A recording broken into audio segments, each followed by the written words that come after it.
अस्सलामु अलैकुम वरहमतुल्लाहि वबरकातुहू। इंसान की सबसे बड़ी ज़िल्लत यह है कि वो बातिल को ताकतवर देखकर उसकी ग़ुलामी पर आमादा हो जाए। मुजद्दिद सैयद अबू आला मौदूदी रहमतुल्लाह अलैह ने फरमाया है। अज़ीज़ तलबा व तालिबात, इस उर्दू ऑनलाइन तदरीस में आप तमाम का खैर मकदम है। आज हम आपकी दरसी किताब की गज़ल नंबर 13, जिसके शायर है आरज़ू लखनवी, उसका मुताला शुरू करेंगे। तो आइए शायर का तारुफ देख लेते हैं। आरज़ू लखनवी का असल नाम सैयद अनवर हुसैन है और उनकी पैदाइश 16 फरवरी ईस्वी सन 1873 लखनऊ में हुई और उनकी वफ़ात 16 अप्रैल ईस्वी सन 1951 कराची में हुई। उनके मशहूर दीवान हैं फ़गान आरज़ू, जान आरज़ू और सुरीली बांसुरी। तो ये शायर का मुख्तसर तारुफ था। ये अब हम गज़ल को पढ़ते हैं। पानी में आग ध्यान से तेरे भड़क गई, आंसू में कूंदती हुई बिजली झलक गई।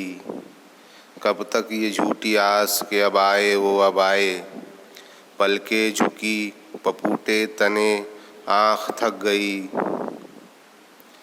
नदी भी आंसुओं में बहा दी तो क्या हुआ, नदी भी आंसुओं में बहा दी तो क्या हुआ। खोलन जो थी लहू में ना वो आज तक गई, और दोनों को एक करती है बढ़कर लगी की आग। दोनों को एक करती है बढ़कर लगी की आग, उठी यहाँ से आँच वहाँ तक लपक गई। ये दिन दहाड़े सामने कौन आ गया कि धूप, ये दिन दहाड़े सामने कौन आ गया कि धूप। बढ़ते ही छाँव काँप के पीछे सरक गई, और खुलना कहीं छुपा भी है चाहत के फूल का। खिलना कहीं छुपा भी है चाहत के फूल का। ली घर में सांस और गली तक महक गई। आंसू रुके थे आँख में धड़कन का हो बुरा, आंसू रुके थे आँख में धड़कन का हो बुरा। ऐसी तका नदी के प्याली झलक गई, और जिसने उड़ा दी रातों की नींद और दिन का चैन। जिसने उड़ा दी रातों की नींद और दिन का चैन, जी से न फिर भी आरज़ू उसकी ललक गई। तो अजीज़ तलबा, आइए अब हम एक एक अशार समझते हैं। कि पहला शेर है कि पानी में आग ध्यान से तेरे भड़क गई, और आंसू में कूंदती हुई बिजली छलक गई। तो शायर कह रहे कि जब भी मैं अपने दोस्त का ध्यान करता हूँ, अपने दोस्त के बारे में सोचता हूँ, और मेरे दिमाग में मेरे दोस्त की जब याद आती है तो मैं बहुत दुखी हो जाता हूँ। और दोस्त की याद मुझे तड़पा रही है और मेरे आँखों में आंसू भर आते हैं जब भी मुझे अपने दोस्त की याद आती है। और आगे शायर कहते हैं कि दोस्त का ध्यान आने से पानी में भी आग लग जाती है। मतलब ये कि नामुमकिन भी मुमकिन हो जाता है। कब तक ये झूठी आस के अब आए वो अब आए, कब तक ये झूठी आस के अब आए वो अब आए। पलके झुकी पपूटे तने आँख थक गई। शायर कह रहे कि दोस्त के इंतज़ार में मेरा बहुत बुरा हाल हुआ है, और वो झूठी आस के सहारे जी रहे हैं। अपने दोस्त के इंतज़ार में वो झूठी आस के सहारे जी रहे हैं कि दोस्त अब आएगा तब आएगा। लेकिन उसके इंतज़ार में उनकी पलकें भी झुक गई और पपूटे भी तन गए और आँख भी थक गई, है ना। पपूटे कहते हैं कि जो वो पलकों के ऊपर का जो हिस्सा होता है वो भी तन गए, सूज गए, और आँखें भी थक गई इंतज़ार करते करते, मगर उनका दोस्त नहीं आया।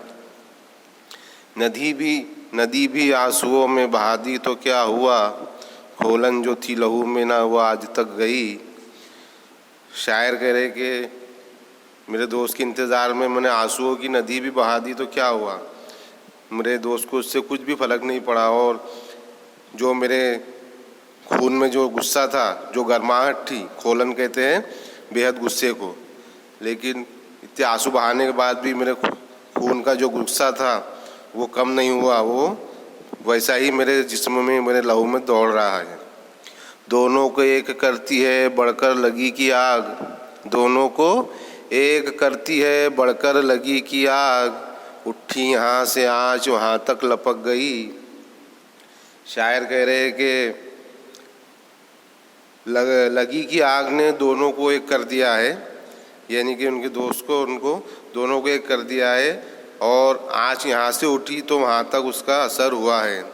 यानी उनके दोस्त की जो याद है, वो जो तड़प है, वो तड़प ने ऐसी आग लगाई है कि शायर ने यहाँ पर उसको याद किया है, लेकिन उनके दोस्त तक उनकी खबर पहुँच गई है, याद करने का उसका असर हुआ है। यानी लगी की आग यहाँ से उठी तो वहाँ तक उसका असर हुआ है। ये दिन दहाड़े सामने कौन आ गया कि धूप, ये दिन दहाड़े सामने कौन आ गया कि धूप, बढ़ते ही छाँव काँप के पीछे सरक गई। शायर कह रहे कि जैसे ही उनका दोस्त उनके सामने आया तो उसको देखकर शायर के दुश्मन ऐसे चले गए। यहाँ पर एक मिसाल दी कि उनके दुश्मन ऐसे चले गए कि जैसे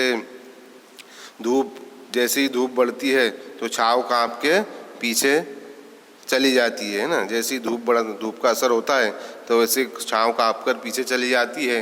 तो उसी तरह जैसे ही उनका दोस्त सामने आया तो उनके दुश्मन भी काँप कर डर कर पीछे चले गए। और खिलना कहीं छुपा भी है चाहत के फूल का, खिलना कहीं छुपा भी है चाहत के फूल का, ली घर में सांस और गली तक महक गई। शायर कह रहे कि दोस्त के आते ही चाहत के ऐसे फूल खिल गए।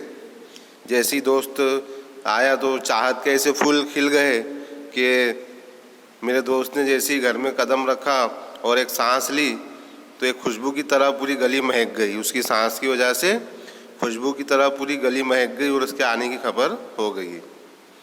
आंसू रुके थे आँख में धड़कन का हो बुरा, आंसू रुके थे आँख में धड़कन का हो बुरा, ऐसी तका नदी के प्याली झलक गई।